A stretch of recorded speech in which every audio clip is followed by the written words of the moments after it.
Continuación del seminario del aparato respiratorio, en la materia anatomía patológica, donde vamos a indagar acerca de bronquiectasia y neumonía bacteriana aguda. ¿Qué son las bronquiectasias? Son dilataciones permanentes de los bronquios y bronquiolos, que van a ser producidas por la destrucción del músculo y del tejido de soporte elástico, derivada de una infección necrosante crónica. No es una enfermedad primaria, sino que es secundaria, una infección u obstrucción persistente que se produce por diversas enfermedades. ¿Cuáles son estas enfermedades que predisponen las bronquiectasias? Tenemos obstrucción bronquial, enfermedades hereditarias o congénitas y neumonía necrosante supurativa.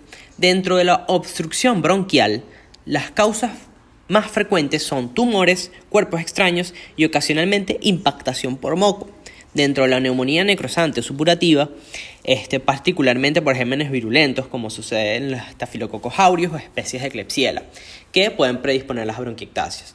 En las enfermedades hereditarias o las congénitas, la fibrosis quística, que se produce en las bronquiectasias graves generalizadas por obstrucción e infección producida por la secreción de un moco demasiado espeso, que va a predisponer infecciones a nivel del árbol bronquial.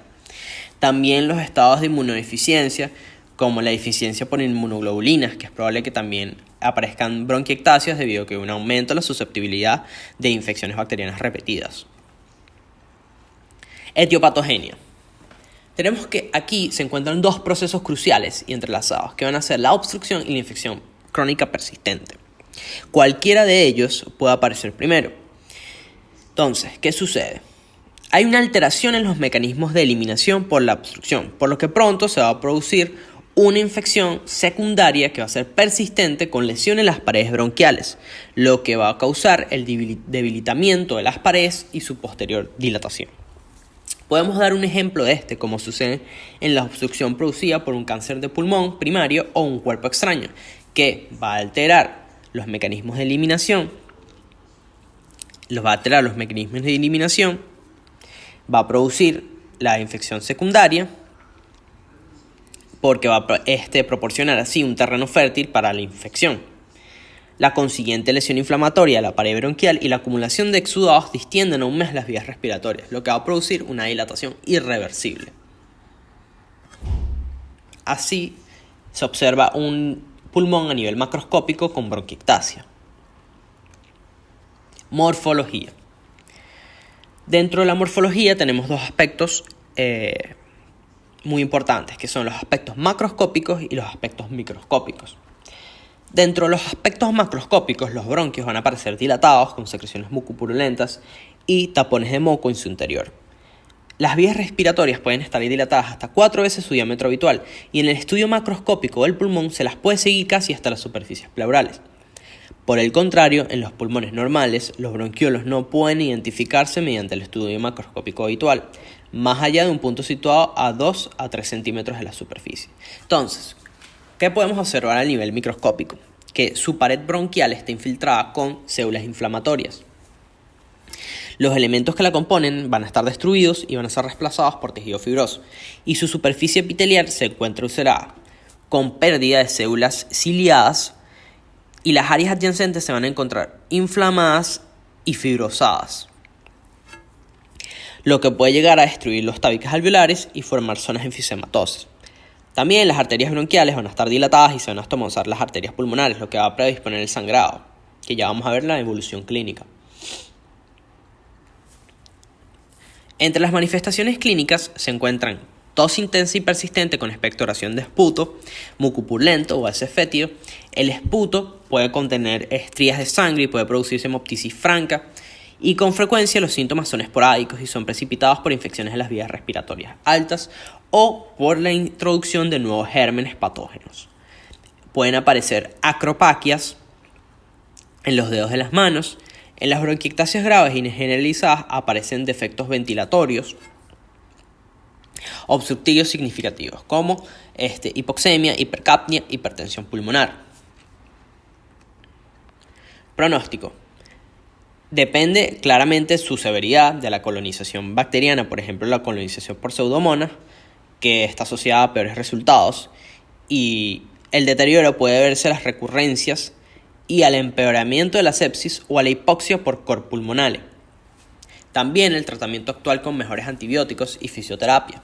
Los resultados son considerablemente mejores y la esperanza de vida casi se ha duplicado. Ahora hablemos de la neumonía bacteriana aguda. ¿Qué podemos definir como neumonía bacteriana aguda? Es cualquier infección del pulmón y se puede manifestar como una enfermedad clínica aguda y fulminante o como una entidad crónica con una evolución más prolongada. Las neumonías bacterianas agudas se pueden manifestar como uno de los patrones anatómicos y radiográficos denominados bronconeumonía y neumonía lobular. Tenemos que la bronconeumonía implica una distribución parcheada de la inflamación que generalmente va a afectar a más de un lóbulo. Este patrón se debe a una infección inicial de los bronquios y los bronquiolos que van a extenderse a los alvéolos adyacentes. Por el contrario, como sucede en la neumonía lobular, los espacios aéreos contiguos de parte o de todo el lóbulo están llenos de un exudado homogéneo que en las radiografías se va a visualizar como una consolidación lobular o segmentaria. Esta es una de las grandes diferencias. Etiopatogenia. Hay que tener en claro que la distinción anatómica entre la neumonía lobular y la bronconeumonía puede ser difícil porque muchos gérmenes se manifiestan por cualquiera de los dos patrones. Y la distinción radiológica de una bronconeumonía confluente y una neumonía lobular no suele ser sencilla. El Streptococcus pneumoniae es responsable del más del 90% de las neumonías lobulares. Hay que tener claro eso. Por lo tanto, es mejor clasificar las neumonías por el agente etiológico específico o, si no es posible, aislar ningún patógeno por el contexto clínico en el que se produce la infección. Entonces, aquí se clasifican las neumonías por su contexto clínico en el que aparece y los patógenos sospechosos, para así poder tener un tratamiento antimicrobiano empírico. Entonces, la neumonía puede aparecer en 7 contextos clínicos diferentes y los patógenos implicados son razonablemente específicos en cada categoría. Como podemos ver aquí, neumonías agudas adquiridas en la comunidad, como están Streptococcus pneumoniae, Haemophilus influenzae, Moraxella catarrhalis, Staphylococcus aureus, Legionella pneumófila y enterobacterias, como Klebsiella pneumoniae y especies de Pseudomonas. En las neumonías atípicas adquiridas en la comunidad, Mycoplasma pneumoniae, especies de clamidia, en virus, neumonías nosocomiales como los bacillus gram negativos de la familia de enterobacterias, en neumonías por aspiración, neumonías crónicas, neumonías necrosantes y abscesos pulmonares, neumonías en pacientes inmunodeprimidos. Entonces, estos son los 7 contextos clínicos en los que se pueden clasificar según el patógeno y según su contexto a las neumonías. Entonces, aquí vamos a hablar de los más frecuentes o los que vamos a profundizar en esta neumonía aguda, que es bacteriana, que son las neumonías agudas adquiridas en la comunidad. La mayoría de las neumonías agudas adquiridas en la comunidad tienen un origen bacteriano. Con no poca frecuencia, la infección se produce después de una infección vírica de las vías respiratorias altas. Entonces, tenemos al Streptococcus pneumoniae. Es la causa más frecuente de neumonía aguda. Estas aparecen con frecuencia en tres grupos de pacientes. Los que tienen enfermedades crónicas subyacentes como EPOC o diabetes, los que presentan defectos congénitos o adquiridos en la inmunoglobulina, por ejemplo en el síndrome de inmunodeficiencia adquirida, y los que tienen disminución o ausencia de función esplénica, por ejemplo en enfermedades drepanocíticas, anemia drepanocítica o después de una esplenectomía. Aquí el estudio del esputo teñido con la técnica de Gram es un paso muy importante en el diagnóstico de la neumonía aguda, porque hay presencia de numerosos neutrófilos que contienen cocos gram positivos, lanceolados, y es un buen dato de neumonía neumocóxica. Aunque se debe recordar que el Streptococcus pneumoniae forma parte de la flora endógena y este método se puede obtener falsos resultados positivos. Entonces, Haemophilus influenzae. Las formas tanto encapsuladas como no encapsuladas son causas importantes de neumonías adquiridas en la comunidad. Y las primeras pueden producir una forma particularmente grave de neumonía en niños, con frecuencia después de una infección respiratoria vírica. Entre los adultos con riesgo de desarrollar la infección se encuentran los que tienen enfermedades pulmonares crónicas como bronquitis crónica, fibrosis quística y bronquiectasias. El Haemophilus influenzae es la causa bacteriana más frecuente de exacerbación aguda de EPOC. Moraxella catarrhalis. Bueno, cada vez se reconoce más acerca de esta bacteria como causa de neumonía bacteriana, especialmente en ancianos. Es la segunda causa bacteriana más frecuente de exacerbación aguda de la EPOC en adultos. Y bueno, junto con Streptococcus pneumoniae y Haemophilus influenzae, esta es una de las 3 causas más frecuentes de otitis medias, infecciones del oído medio en niños.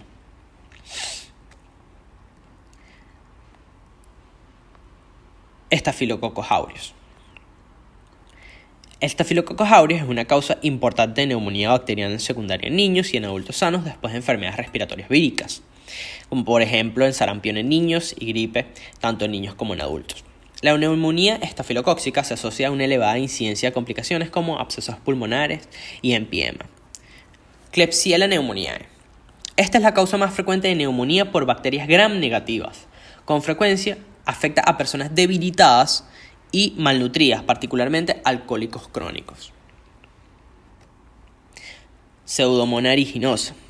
La neumonía por pseudomonas también es frecuente con personas con neutropenia, habitualmente de forma secundaria a la quimioterapia, en víctimas de quemaduras extensas y en pacientes que precisan ventilación mecánica. Esta tiende a invadir los vasos sanguíneos a punto de una infección, con la consiguiente propagación extrapulmonar, y la bacteriemia por pseudomonas es una enfermedad fulminante y la muerte. Con frecuencia se produce en pocos días. Legionella pneumófila. Esta prolifera en entornos acuáticos artificiales, como torres de enfriamiento de agua y dentro de los sistemas de canalización de los suministros de agua doméstica, como agua potable. Se cree que el modo de transmisión es la inhalación de los gérmenes en formas de aerosol o la aspiración de agua potable contaminada. Esta neumonía por legionela es frecuente en personas con algunas enfermedades predisponentes como cardiopatías, nefropatías o enfermedades inmunitarias o hematógenas. Morfología. Entonces, en la infección pulmonar neumocóxica se puede producir cualquiera de los 2 patrones de neumonía. Tenemos neumonía lobular o bronconeumonía lobulillar, como dijimos anteriormente. Independientemente de la distribución de la neumonía, como las infecciones pulmonares neumocóxicas habitualmente se originan por la aspiración de la flora faríngea, que el 20% de los adultos tienen Streptococcus pneumoniae en la garganta. Los lóbulos inferiores y medio derecho son los que afectan con más frecuencia. Entonces, en la neumonía lobulillar, lo que comienza primero es con la congestión, que es la primera fase. Los lóbulos afectados son pesados, rojos y húmedos. A los pocos días se va a producir la fase de hepatización roja, en la que el lóbulo pulmonar tiene una consistencia similar a la del hígado. Los espacios alveolares van a estar totalmente llenos de neutrófilos, eritrocitos y fibrinas. En la siguiente fase, que es la hepatización gris, el pulmón va a estar seco, gris y firme, porque los eritrocitos van a estar lisados, mientras que el exudado fibrino supurativo persiste dentro de los alvéolos. En los casos no complicados, se produce lo que es la resolución. A medida que los exudados del interior de los alvéolos son digeridos enzimáticamente, para producir desechos granulares y líquidos que son reabsorbidos. Van a ser ingeridos por los macrófagos, expectorados u organizados por fibroblastos que crecen en los mismos. Esta reacción pleural, que es la pleuritis fibrinosa o fibrinopurulenta, se puede resolver de manera similar o puede experimentar organización y dejar un engrosamiento fibroso o adherencias permanentes. ¿Qué podemos observar en el patrón bronconeumónico? Vamos a observar inflamación supurativa aguda, que en los focos de consolidación inflamatoria van a estar distribuidos en parches que ocupan totalmente uno o varios lóbulos. La mayoría de las veces bilaterales y basales, las lesiones bien desarrolladas de hasta 3 a 4 centímetros de diámetro están ligeramente elevadas y son de color gris o grisáceo, amarillo. En casos graves es posible que se produzca la confluencia de estos focos, lo que le confiere el aspecto de una consolidación lobular. Y la afectación pleural es menos frecuente que en la neumonía lobular. Evolución clínica. Los principales síntomas de la neumonía bacteriana aguda son el comienzo brusco de una fiebre alta, escalofríos violentos y tos productiva de esputo, mucopurulento. Y algunos pacientes aislados pueden presentar hemoptisis. Pronóstico. Bueno, con la administración de antibióticos y identificación de microorganismos y su consiguiente realización de antibiogramas, en la actualidad hay menos del 10% de los pacientes fallecen. Y en la mayoría de los casos la muerte es por las siguientes complicaciones que suceden, como el empiema, meningitis, endocarditis o la pericarditis. Muchas gracias.